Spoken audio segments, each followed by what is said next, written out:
রাস্তা নয় যেন মরণ ফাঁদ। কালিহাতী উপজেলার আউলিয়াবাদ বাজার হতে মরিচা রোডের চিত্র এটি। আউলিয়াবাদ হতে মরিচা বাজার সড়কের গ্রামীণ ব্যাংক সংলগ্ন রাস্তাটি ভেঙে বড় গর্তের সৃষ্টি হয়েছে। দুপাশে অপরিকল্পিতভাবে বাসস্থান নির্মাণের কারণে পানি নিষ্কাশনের ব্যবস্থা না থাকায় রাস্তাটি মরণ ফাঁদে পরিণত হয়েছে। স্থানীয়রা বলছেন, প্রতিদিন হাজারো মানুষ উপজেলা সদরে যাওয়ার জন্য রাস্তাটি ব্যবহার করেন। চলাচল করে পণ্যবাহী গাড়ি, মোটরসাইকেল, ব্যাটারি চালিত অটোভ্যান, ইজিব্যাগ সহ চলে বিভিন্ন যানবাহন। স্থানীয়রা আরও জানান, প্রতিদিনের ছোট বড় দুর্ঘটনা এ রাস্তায় ঘটে। কখনো গাড়ি উল্টে যায়, কখনো ছাত্রছাত্রীদের স্কুল কলেজে যাতায়াত করতে পোশাক আশাক নষ্ট হয়ে যায়। এছাড়া প্রাথমিক বিদ্যালয়, উচ্চ বিদ্যালয়, দাখিল মাদ্রাসা, কওমি মাদ্রাসা ও ডিগ্রি কলেজ সহ অসংখ্য শিক্ষা প্রতিষ্ঠানের শিক্ষক ও শিক্ষার্থীদের যাতায়াত হয় এই সড়ক দিয়ে। গুরুত্বপূর্ণ সড়কটি সংশ্লিষ্ট কর্তৃপক্ষের নজরদারিতে আসলে সংস্কার হবে আশা এলাকাবাসীর। কি একটা অবস্থা জানাই সেটা আপনার চলতে কষ্ট হইতেছে? আমাকে খুব কষ্ট হইতেছে। রাস্তায় দেখা যায় না ভাঙা টাঙা? হ্যাঁ, এই যে ভাঙা পুরাটা। হ্যাঁ, আপনি কি নিয়মিত এখানে যাতায়াত করেন? হ্যাঁ, খাবার 24 ঘন্টায়। স্কুল চলতেছেন, সামান্য বৃষ্টি হলে যে পানি হয়, আপনার কি অসুবিধা চলতেছে? ভাঙা নিয়ে কিছু আমাকে সাহায্য করুন। অসুবিধা হইতেছে?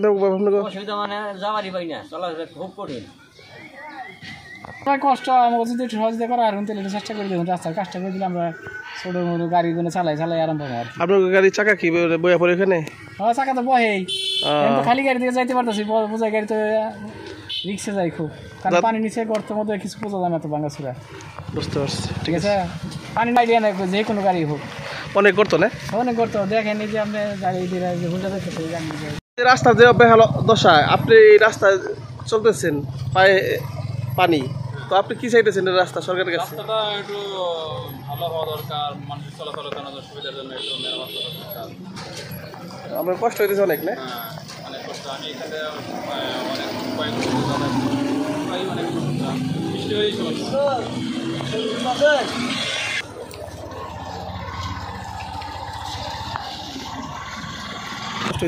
রাস্তা ভাঙ্গা, আমাদের যাতায়াতের সমস্যা, এটা সরকারের কাছে কি সরকারের কাছে অনুরোধ, সরকার যেন তাড়াতাড়ি ঠিক করে দেয়। রাস্তা এটি দুই পাশে ভরাট করার কারণে এই রাস্তাটির এই বেহাল দশা হয়েছে। এই পাশে দুইটা বাড়ি, একটি বাড়িতে নতুন করে মাটি ফালানো হয়েছে এবং পাশে একটি বাড়ি রয়েছে। সেই বাড়ির কারণে এই রাস্তাটির অবস্থা দেখেন, খুব কষ্ট করে যাতায়াত করেছে।